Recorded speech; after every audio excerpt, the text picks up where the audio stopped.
Shalom warga kerajaan sorga, Kingdom Daily Devotion. Di pagi yang indah ini kita mau baca bersama-sama yang diberikan judul Eden Dikembalikan. Eden itu adalah hadirat Tuhan artinya ya. Diambil dari Kejadian pasalnya yang kedua dari ayat yang ke-8. Dikatakan begini, selanjutnya Tuhan Allah membuat taman di Eden di sebelah timur. Disitulah ditempatkannya manusia yang dibentuknya itu. Nah, sekali lagi Eden adalah gambaran daripada hadirat Tuhan untuk manusia, di mana manusia akan mulai bisa menghidupi hidupnya dengan maksimal hanya ada di dalam hadirat Tuhan.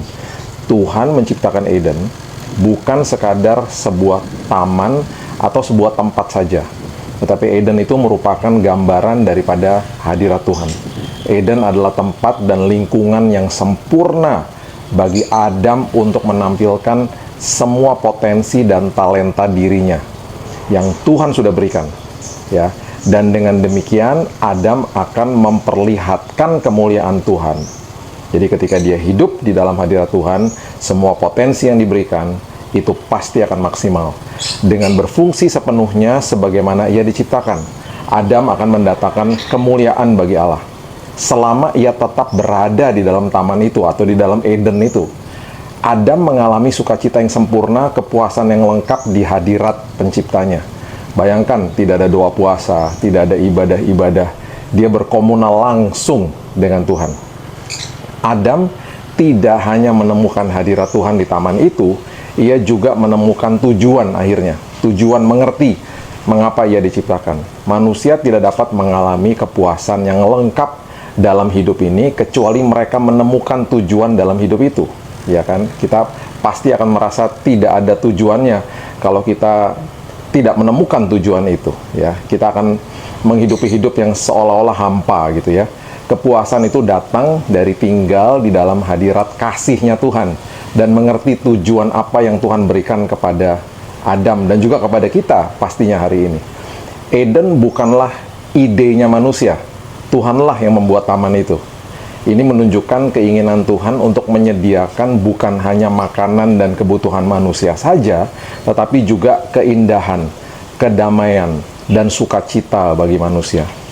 Taman itu dipenuhi dengan setiap pohon yang sedap dipandang dan baik untuk dimakan, yaitu ditulis di Kejadian 2 ayat yang ke-9. Tuhan menyediakan kebutuhan fisik dan rohani yang sangat berlimpah pada saat itu, ya. Jadi itulah hadirat Tuhan, itulah keindahan hadirat Tuhan, keindahan kita berada di dalam hadirat Tuhan. Kemudian Tuhan menyediakan pasangan hidup juga bagi pria, bagi si Adam itu di dalam Eden. Dan itu semuanya dilakukan di dalam hadiratnya. Hubungan manusia pertama terbentuk di Eden. Hubungan ini mencerminkan rancangan Tuhan untuk persatuan, persahabatan, dan saling membantu. Itu semuanya ditulis di Kejadian pasal yang kedua ayat 18 sampai 25. Artinya, semua infrastruktur kehidupan manusia sudah diciptakan dan disediakan oleh Tuhan, yaitu hadiratnya. Di dalam hadiratnya, kebutuhan manusia seperti makanan, bahkan pasangan hidup, yaitu hubungan horizontalnya ditetapkan di situ.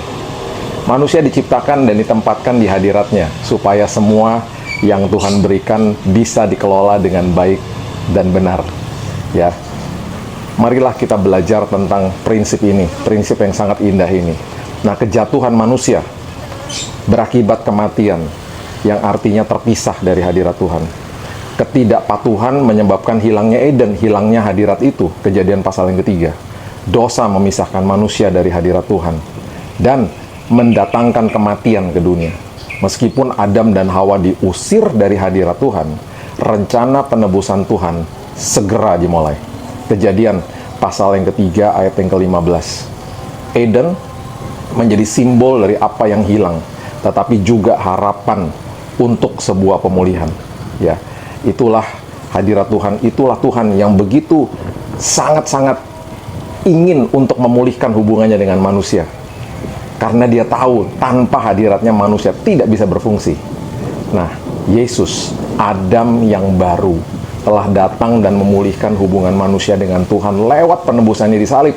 Ditulis di Roma 5 ayat 18-19. Hari ini Eden atau hadirat Tuhan tinggal di dalam kita, bahkan tidak pernah meninggalkan kita. Ingat, ketika hadiratnya ada, berarti kembali seperti semula. Semua kebutuhan kita sudah disiapkan olehnya. Jangan takut akan hari esok.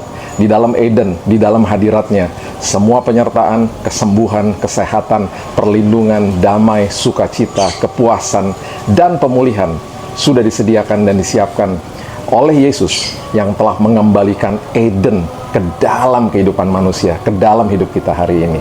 Wow, luar biasa. Janji yang indah dan juga penetapan yang indah dan juga sebuah kebenaran yang indah yang patut kita terima hari ini. Mari kita mulai hari ini dengan doa. Terima kasih Bapa yang baik. Terima kasih bahwa Eden sudah dikembalikan, hadirat Tuhan sudah dikembalikan, Roh Kudus tinggal di dalam kami dan tidak pernah sedetik pun meninggalkan kami. Dan di dalam hadirat-Mu, hari ini Tuhan, kami hidup berkemenangan. Kami jadi maksimal karena ada hadirat Tuhan. Kami jadi maksimal karena kami hidup di dalam hadirat Tuhan. Kami percaya hari ini yang sakit disembuhkan, yang sedang berbeban berat dipulihkan. Karena kami ada di dalam hadirat Tuhan. Semua provisi Tuhan, semua kebutuhan kami hari ini dijawab karena kami berada di dalam hadirat Raja atas segala raja, yang memiliki nama atas segala nama. Terima kasih Bapa yang baik. Engkau adalah sumber atas segala sumber bagi kehidupan kami. Kami mulai hari yang baru, dan kami percaya hari ini dan sampai selama-lamanya hadirat Tuhan tidak pernah dipisahkan dari hidup kami. Terima kasih ya Tuhan. Kami buka hari yang baru bersama dengan Tuhan, berjalan bersama dengan Tuhan.